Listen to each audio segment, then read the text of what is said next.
Hello, seminarians. It's Brother McKay. Happy 2021. This is the first micro training of the year. I know that we've got a couple weeks under our belt for some of us, and we're just trying to get into a little bit of a rhythm now. It was a little bit of a rocky path getting back into the swing of things and launching Doctrine and Covenants, but here we are, we're doing it, and I'm hoping that this little training will help it go a lot smoother or easier, at least for you. One of the beauties of this year is that we are all on the same pacing. And so when I talk about something, I can talk about it to everyone because everybody's doing the same thing.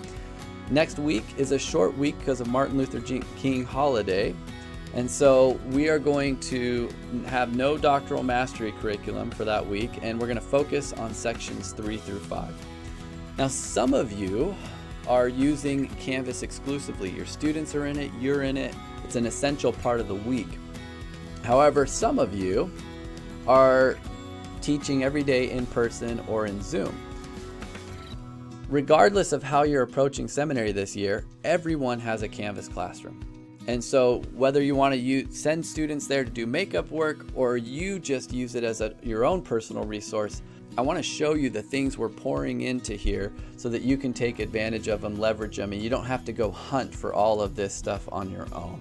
For example, this week we are teaching sections 3 through 5. Here is section 3, and if you go into the introductory of the module, you see this great little story about how Joseph and the leaders of the church stressed out about making a book of commandments. As they committed to go through with it, section 3 would be one of the first sections a reader would encounter. In section 3, Joseph Smith is rebuked. He's the bad guy. He's the one that makes mistakes, which is just kind of an interesting scenario. You're the prophet of the church. These revelations are supposed to be from God, and the first one you put in is the one where you're getting chewed out by Heavenly Father. The second page of section 3 has a lot of the historical context. So you have all of this background now that you can find here that you don't have to go find on your own, as well as some insights and questions concerning the verses of section 3. And some of these might help you as you plan your Zoom lessons or your in-person gatherings. And you also get these different learning experiences here.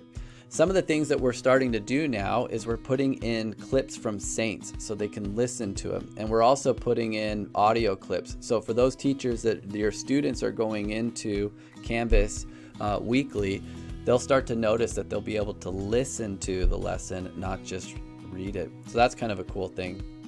One of my favorite questions here for the week comes from this here. Just talking about the 116 pages, the Lord made provisions and had Nephi write the small plates so that Joseph Smith, when he lost the book of Lehi, would have Nephi's book to fall back on. And so this question is, what does this lesson teach about how the Lord can help you with lost time and lost pages? I just think that's a cool little thought that you could expound upon and discuss with your students about how the Lord can take our mistakes, and He's already made plans on how to fix them. It's a pretty sweet little thought. So you can go through those. The last page on the gathering here is another, for section 3, great question that's kind of fun. It's a little bit personal, but if you have a safe space with your students, have you ever felt the swing from being sorely sorry to immensely grateful when redeemed from your poor choice? Joseph and Martin getting the translators back and being able to continue with the translation. Share a story, at least your feelings about time you were grateful for the rebuke and the redemption. Another thought. In the section 4 module, you'll see this cool introduction about squeezing everything you can out of a lemon. And the idea is this comes from this quote from Joseph Fielding Smith about section 4 containing sufficient counsel and instruction for a lifetime of study.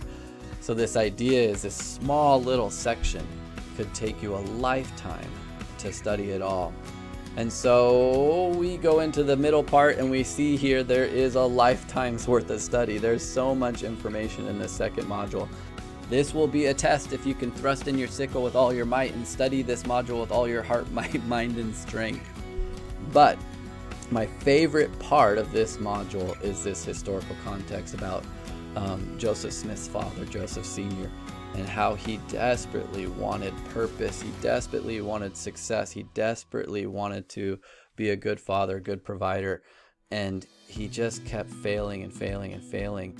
And it wasn't until section 4 that Joseph Smith Sr. got his answer and felt content. So I think it's just a really cool introduction to section 4 that you would want to share with your students. This is a valuable, rich resource for you to use in your preparation, for your students to have, whether they're in Canvas or not. I feel like it's something that would be worth checking in on every weekend or every night before you teach, just to see if there's something there that maybe you don't have, or if you don't have a lot of time, here's a great lesson or content that you can use in your preparation. So there you have it. There's a lot in there. There's a lot going for you. There's a lot going for your students. I know that this is a challenging time or transition, but I think it's really healthy for us to push ourselves and see if we can just do a little bit more, a little bit better each time. It's nothing to get discouraged by or to become discouraged by, but it's something that we can all learn and grow from. The marvelous work has come forth among the children of men, and you are part of it. Enjoy it, love it, embrace it. Have a great weekend.